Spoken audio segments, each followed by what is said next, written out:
To see from someone else's perspective. One of my all-time favorite movies is Of Gods and Men, which has profoundly impacted me and continues to move me deeply each time I watch it, not too often, as it is heartbreaking too. This 2010 French film is based on a true story about a small band of 9 Cistercian monks living in community among Muslims in Algeria. It shows so well how these monks make decisions together, really consider each other's perspectives as they actually are, without judgment, mostly. It shows them creating safe and authentic spaces for doing life together. It also shows so well how they live together among their neighbors who are mostly Muslims. They are present in the most important ways with God, with each other, and with their neighbors. I highly recommend this film, which will stay with you much longer. There is so much about it that resonates with me and encourages me in my journey to focus on the Lord, to sing and pray, to do as much good as possible, to listen well, to lean on Jesus, to be present, to live courageously or hide under the bed as the situation dictates, to know that above all, you are always and forever deeply loved. That was an off-the-cuff list. I'll remember more later. This film was the catalyst for changing the way we lead together in our church during the last decade.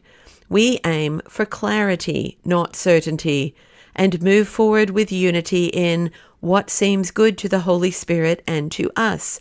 Acts 15:28. A few months ago, I had an aha that added another aspect to this practice. It came to me in the middle of a discussion about something. We don't all have to have the same level of enthusiasm about a decision or direction in order to agree to something. That seemingly small thing helped a lot because it also takes into account variations in personality and various ways in which emotions are shared or not.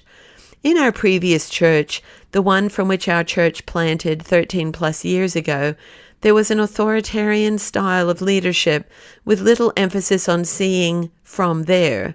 Decisions were pronouncements from one person, and statistics were pulled from thin air, purporting to represent the other without actually listening to the other. It was painful not a small number of times for not a small number of people.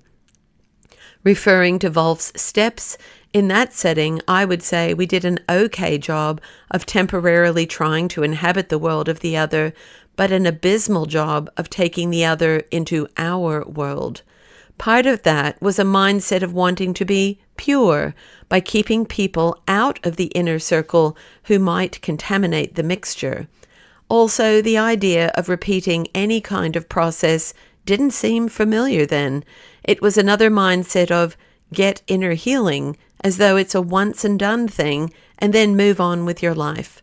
One result of that is that big system-wide issues did not get discussed at all. Dismantling widely held mindsets is slow work. I really think encouraging one another daily is key because it's easy to give up in the face of such huge issues like racism, abuse, etc. We have to make a long-term commitment to keep listening, keep understanding, keep remembering, keep caring, keep welcoming, keep embracing.